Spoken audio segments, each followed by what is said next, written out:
How to delete recently deleted photos on iPhone. So if you have an iPhone, either iOS 18 or iPhone run on iOS 17 or earlier, then this video is going to walk you through how you can delete recently deleted photos on your phone. So if you're not of this, you found this often informative, please don't forget to like and then subscribe.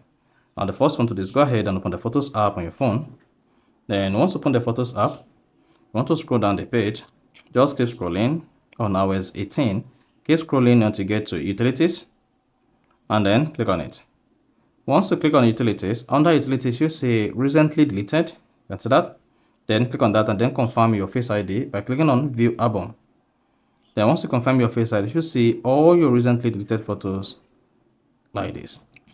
Now, to delete all recently deleted photos, all you just need to do is go ahead and click on the Select button at the top right. And then once you click on Select, click on the three dots at the bottom right where you see Select Items. Then here you have Recover All or Delete All. Go ahead and click on Delete All. Then you should see what that says. This will permanently delete the selected items. This action cannot be undone. Delete from this iPhone. Then click on that. And then you should see all your recently deleted photos and videos removed from the recently deleted folders. So if you come back again, open recently deleted, then view it with your Face ID, then see that you no longer have any recently deleted photos or recently deleted videos on the iPhone. So that is basically how to delete recently deleted photos on iPhone. So if you found this often informative, please don't forget to like and then subscribe.